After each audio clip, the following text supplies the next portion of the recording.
Milan as they book a place in this year's Champions League final, where, of course, they'll face either Manchester City or Real Madrid in Istanbul on June the 10th. For more on this, let's welcome in Don Hutchison. Don, you feel the damage was done really in the first leg? Exactly what it was, Dan. It was a mountain to climb for Milan. They started well in tonight's game, but in truth, Dan, I mean, they lost 2-0 in the first 15 minutes last week, but it could have been 3 or 4. They had a penalty claim. I think Mkhitaryan had a shot that rattled the post inside 15, 20 minutes. And, you know, Pioli wouldn't admit it, but he got away lightly with a 2-0 loss last week. The dynamics of the game coming into tonight's game meant they had to be on the front foot, they had to be aggressive, and they were. In parts, I think the first 25 minutes they were really good. But I always had the sense that Inzaghi's men managed the game better. Their squad depth is really strong. It's a mystery, really, why they're 20 points off Napoli in Serie A with that squad. But the best team won over the 2 legs by a distance. Yeah, it's not even a debate, is it, Craig? No, not really. And I think we can thank our lucky stars in the sense that if we are going to get a competitive final, that it's not Milan that are there. Because they're not a very good side. And Inter are the better side and deservedly go through. Now, personally, I think, particularly if Man City get to the final, it's going to be very one-sided. But they deserve to be there. I mean, they haven't beat the strongest competition on the way. Mm-hmm. But they were by far the better side over these 2 legs, and they should at least make the final possibly somewhat competitive, which I don't think, looking at this Milan side, they could do. Milan, of course, let themselves down in the first leg, in the defensive third. This time, you feel in that opening 25 minutes, it was in the final third, wasn't it, where they just couldn't get it done? Yeah, a couple of things. Brahim Diaz gets a chance, and that maybe changes the dynamics. That maybe changes the story. Maybe that creates some anxiety for Inter. Maybe the stadium that was so supportive of Inter gets nervous. Maybe. And that's about as far as I'll go for Milan. The other thing that I would say, Rafael Leão. We spoke about Rafael Leão as he was a combination of prime Ronaldo and Lionel Messi, because he was not able to play in the first leg. And now, admittedly, he had been really good for Milan in this competition, and he had exposed teams on the counter with his ability to run over distance. Now, whether it's the injury or not, I'm not so sure. But today, what we saw from him was exactly next to nothing. But was he fit? And that's what I'm saying. That fitness is a concern. But regardless, I don't think you can even call him a passenger on the field. He was just there, making absolutely no movement towards the ball, no runs in behind. And when you say, was he fit? Well, in the one play that we did see him running at the defender, he looked quite fit there. Now, maybe used up all his fitness. I guess so. Then there wasn't a whole lot there. All I would say is that I guess this is a player that benefited from being absent from the game, and because his team had been so bad in the first leg, that all of a sudden you kind of go, well, if they had that guy, they would have been better. Well, they had that guy in this second leg, and they weren't that much better. They just don't have enough in the attack. And today, yes, they fought a little bit more through the midfield. They fought a little bit more through the back line, but they just don't have enough in the final third to really threaten. And that was evident over the course of the 2 legs. He didn't look bothered to me today. Yeah.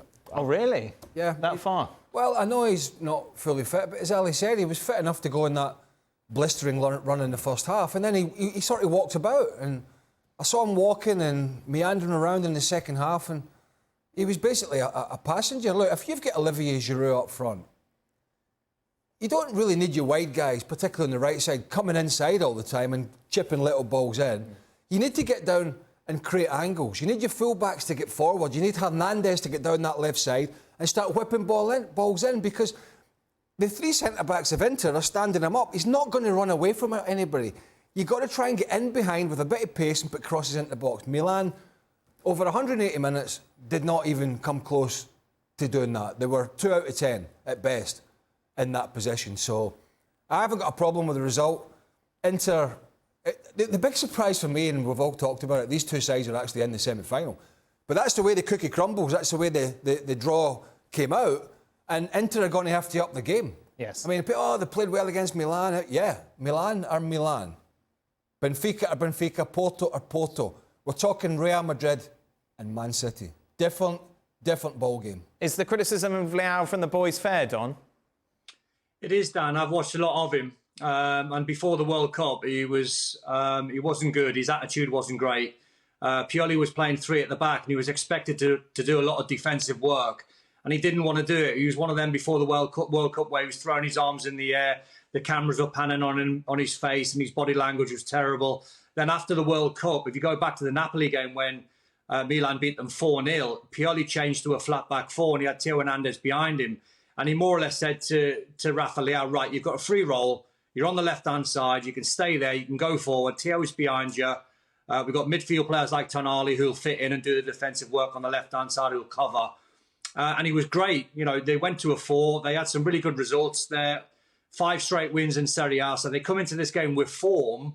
But that was the old Leão for me watching him tonight. Now, it's hard to criticise him too much because he was injured.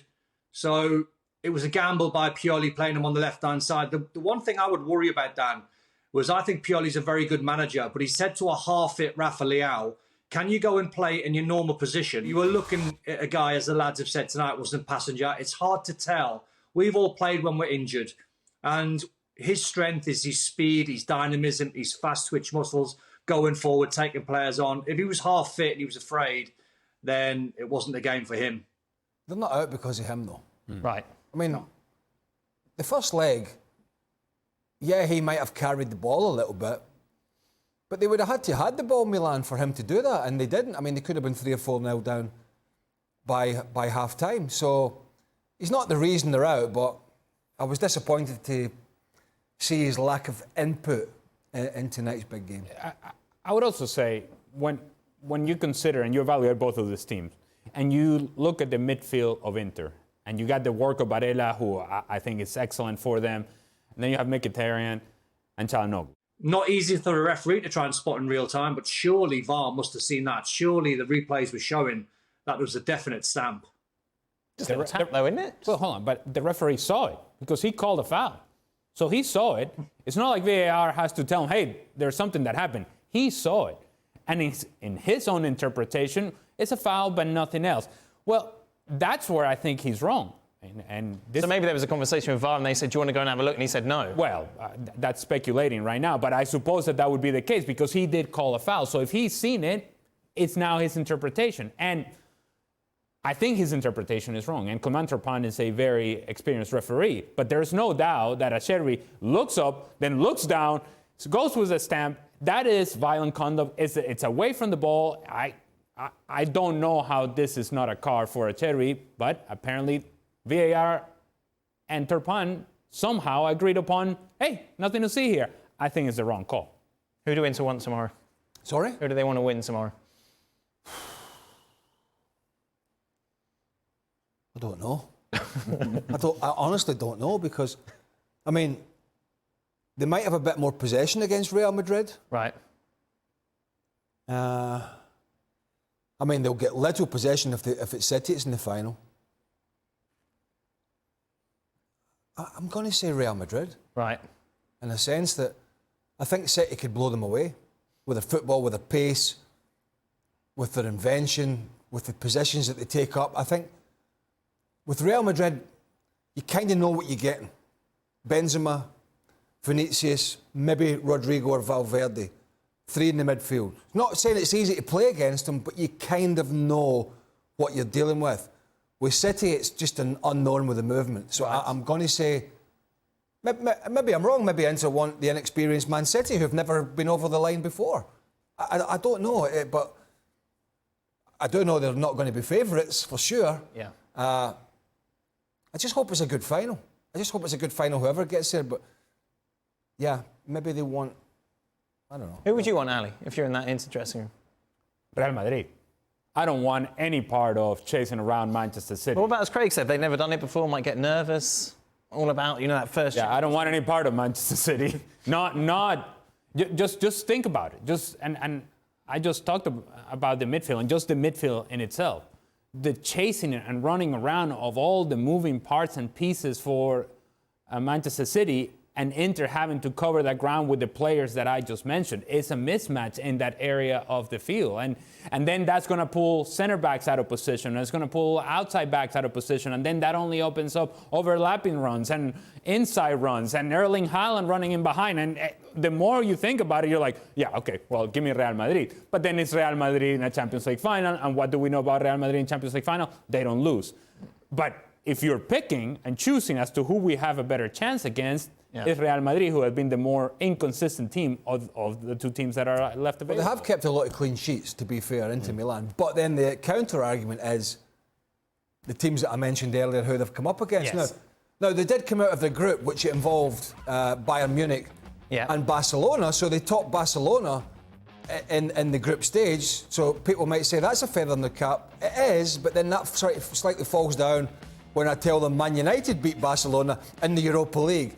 So this is a huge step up for this Inter side. All the experience in the world's fine, but who's going to run away from Laporte? From Diaz or Walker or Stones or Ake? Lautaro Martinez? No, definitely not Dzeko. If it is City, that is. Definitely not Lukaku. So they have to find a different way. Right. If it's City, it's a tough road to try and find a victory for Inter in the final. And to that point, I would also say this. Inter is one of the few sort of big teams around the world, big name teams around the world that actually plays with two strikers, right? If you're going to be struggling through the midfield because of the things that we have just mentioned, you may have to drop off one of those strikers into a more defensive position. So that then you're now losing out on some of the things that you do well. The goal today comes from that little combination between the two strikers. And the two strikers in general, whether it's Dzeko, Lautaro Martinez, or Lautaro Martinez and Romelu Lukaku, they seem to have a good understanding as to what their work is in the attacking half. But if one of those guys has to drop in because now you have mismatches in terms of numbers, now you don't have that connection. And so then it limits Inter even more so than what Craig is mentioning. It's difficult to see. Pick your poison. Italian fans of the Milan and Inter, Italian fans, Serie A fans, just going to be hating on us. Hating on us. And look how much you love that. We don't care. It's the truth. Pick your poison, Don, is it? It's Real Madrid. The answer is Real Madrid because Real Madrid have had moments and Ali's right, they're 14 times winner, and when they get to a final, they win. But they ain't seen the ball against Man City. They're not. And, you could half imagine a scenario where Real Madrid are slightly off it and Denzel Dumfries has a good game against Vinny Jr. You can imagine the three centre-backs are really aggressive against Benzema. They might be able to keep him quiet. Obviously, there's talent everywhere, so this is not a down on Real Madrid.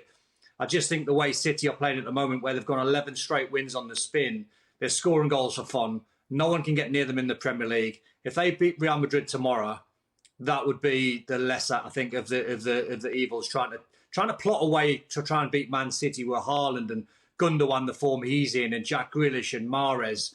It's just a De Bruyne. I mean, De Bruyne is incredible.